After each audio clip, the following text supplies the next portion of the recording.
Welcome to Debate Night 2020. I was just catching up on The Wisdom of Gibran. The Wisdom of Gibran is a book consisting of many of Gibran's beautiful poems selected by Joseph Shaban and put into alphabetical order. But enough about what I'm reading. Let's get to Debate Night 2020. We have a quite interesting show tonight. You already know how the presidential candidates feel about abortion, about education and foreign policies. But how much do you really know about your candidates? Do they curl up at night to fiction or nonfiction books? Do they even read at all? I'm Donald J. Trump, and I approve this message. So when I was on my plane to China, I read this book called The Girl on the Train. It's about a girl on the train. And this girl, she wants to have the perfect relationship, and she always looks at this perfect couple on the train. She wants to be like me and Melania, but obviously that didn't happen because she's a drunk and she's unreliable. This causes the girl on the train to take matters into her own hands. She becomes obsessive, and she eventually has to help find the disappearing girl. Hi, my name is Sarah Palin, and I'm reading the book The Kite Runner by Fadot Hosseini. The Kite Runner is about a boy named Amir who goes through his life trying to live up to his father's expectation but ends up growing up with regret. Hi, my name is Hillary Rodham Clinton, and my book is Double Cross by James Patterson. Wrong. Double Cross. Was anyone talking to you? Okay. My book is about Detective Alex Cross, who is on a mission. He's caught between hunting down a serial killer who likes an audience and someone who's trying to get back at him who he locked up many years ago. What a Fruit Loopy. Again, was anyone talking to you? And my great friend, Barack Obama, who is currently the president, has also read this book. Hey Barack, what other book are you reading? Oh my god, he's back from Kenya. Hello, fellow Americans. I read the third book in the Maze Runner series, The Death Cure. The main protagonist, Thomas, has escaped with his friends from the compound from the group Wicked. The main protagonist must navigate Denver and find a group called the Right Arm. This group plots to destroy Wicked along with Thomas and his friends. They must battle through the city, fighting the infected and plotting to take down Wicked once and for all. Yes, Donald. Ignorance. In the house of ignorance, there's no mirror in which to view your soul. Oh, are we back already? Let's get to our first question of the night. Would you give your book a thumbs up or a thumbs down? Before we start talking about the presidential candidates' opinions on their book, I would give The Wisdom of Gibran a thumbs up because there's many metaphors and the poems are well picked and the ideas flow. Mrs. Clinton, the first question is for you. Would you give your book a thumbs up or a thumbs down? Why does she get to answer first? Can you let me talk? Please proceed, Mrs. Clinton. Well, thank you, Megan Kelly. So, I would give this book a thumbs up. Would you like to know why? Mr. Sit Trump, down. it is not your time to speak. Proceed, Mrs. Clinton. Okay, if I don't get interrupted again, definitely. I will give this book a thumbs up. You want to know why, Megan? I do. Okay, well, James Patterson, the lovely author of this book, which you can find on my website, hillaryclinton.com, gives many details that just simply grab my attention to the very end. Would you like to know a detail? I would. Can you include the page number, please? Yes, ma'am. So, on page 18 in this lovely book, in paragraph 6, James Patterson writes, "She was a well-known crime writer after all, and that was important for the story, a crucial detail." Now, you see, this woman with whom the narrator is talking about, who also happens to be the audience killer. Who cares? Excuse me, I care. Would you like to proceed? Yes, thank you very much. Maybe he should sit in the corner so I can talk. This was a detail that I really enjoyed because it grabbed my attention right away. I mean, really, what does he mean when he says a crime writer after all? And that's important for the story. Since when is killing a story? Since when is it about a story? This isn't right, and this needs to change. Okay, Mrs. Clinton, your 30 seconds are up.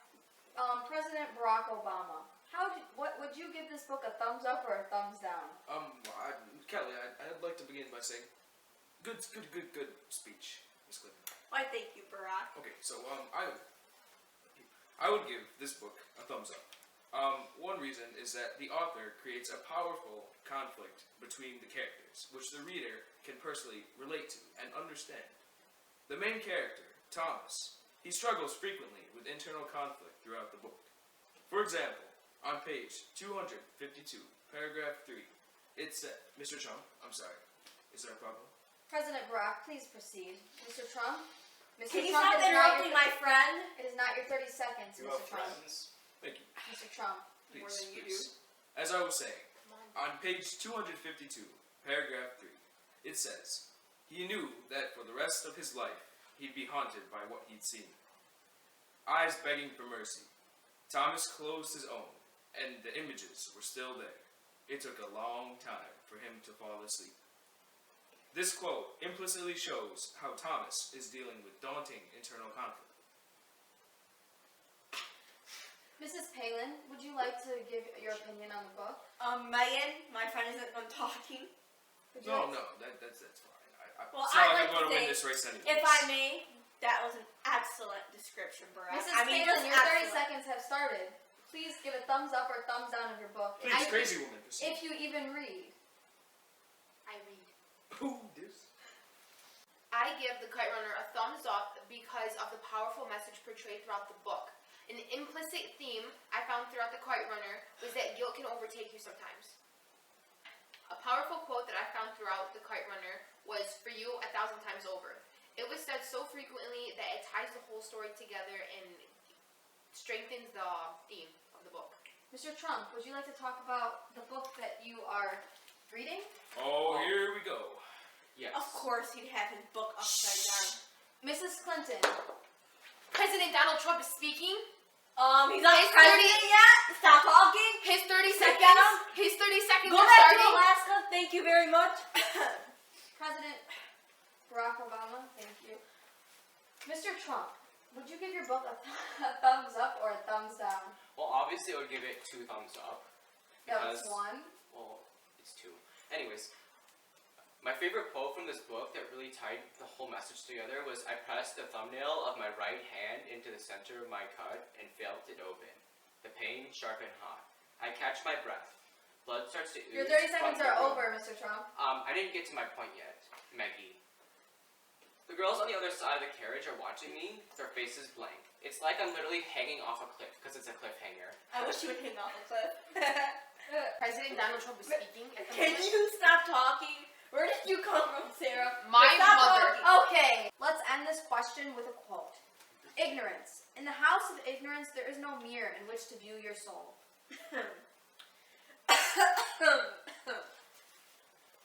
Okay, now on to our next question. For our second question of the night is, what would you rank your book on a scale of 1 to 10 and would you recommend it?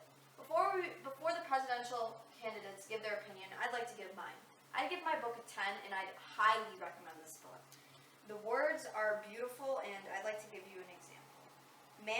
Man's eye is a magnifier. It shows him the earth much larger than it is. Every single time I read a page of this book, it is very touching and it makes me think about a lot of things, and you can relate the pages of this book to almost anything that's going on in your life, and it is a great way to take a break from everything and just read an amazing novel. So let's get back to everything. Donald Trump, what would you give your book on a scale of 1 to 10, and would you recommend it? I would give my book a 9 because I really enjoyed it, but the thing that I would take off a point for is because it had a few bad hombres, and that was what really made me upset. See, Donald, that's just not something you should say. Well, I already said it, so. Too bad. It will be on Twitter later. Mrs. Palin, what would you give your book on a scale of 1 to 10, and would you recommend this to your dear friend, Donald J. Trump? I would recommend this book. I give it a 10 out of 10. But I don't recommend it for Donald Trump because it's not his type of book. Is it because there's a different group of people in there that... The The Muslims are in the group. It's a Muslim kind of book, and I don't think Mr. Trump would like it. And I'm such a good friend that I'm I won't even experiencing recommend chest it. pain right now. Don't talk about So that. please. Couldn't it also be because he's just so illiterate and he can't even speak? I can read. Yeah, is that why your book's upside down? Yeah. Okay, moving on to President President Barack Obama. President Barack, what would you give your book on a scale of 1 to 10, and would you recommend it to a friend? Thank you, Megan. I would give, on a scale of 1 to 10, I would give my book a 7. See, I like this book. It had a lot of action, suspense, and it was mysterious. However, it was too predictable. That's what I would say. But what I do recommend this book for is the bombshells that are dropped on almost every other chapter, even page. Mr. Chung? It's kind of mysterious like your birthplace. Back to my book. Sorry, guys. Donald gave me the sniffles.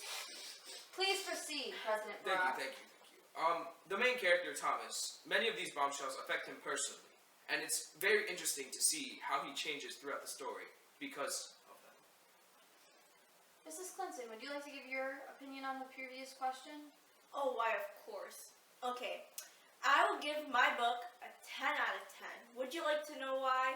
Sure. No. It's Donald Trump. nobody was talking to you. I was talking to Please Megan. proceed Donald, with your 30 sit seconds, Mrs. Clinton. Astaghfirullah. Please proceed with your 30 seconds, Mrs. Clinton. I would rate this book No one's a talking. 10 out of 10. I would rate it a 10 out of 10 because there are so many details that just capture my attention. I mean, really, where does this author get all these different ideas on how to set these stories? I've never read another story in which the killer likes to have an audience and think this is all just one big play. I mean, really, if you were to turn to page 21 in this book, he actually tells the victim whom he's about to kill, now outside, onto the terrace. You're going to be a very famous lady. I promise. Your fans are waiting. I mean, really, what devious person would say that? I mean, maybe Donald might, but I mean, come on. Okay, let's close this question off. Progress. Progress is not merely improving the past, it is moving forward toward the future. Let's move on toward the future with our next segment, closing statements. Mrs. Clinton, would you like to begin? Yes. Thank you, Megan. These are our children, and they need books, okay? So how about everybody goes online to hillaryclinton.com.crooked.org and donate $1 because we're stronger together, and we need to make our kids stronger by donating money. But don't send me an email, because we don't know what happens then. Okay, President Barack Obama, would you like to give your closing statement? Oh, yes. Thank you. I'm Barack Obama, and donate to the Kenyans, because, help my homies back home. Mrs. Palin, now for your closing statement. Okay. Hi, I'm Sarah Palin, and it's very cold in Alaska, so if you don't mind to donate $1 to my website, sarahpalin.crooked.com, so we can burn our books because it's very cold up there.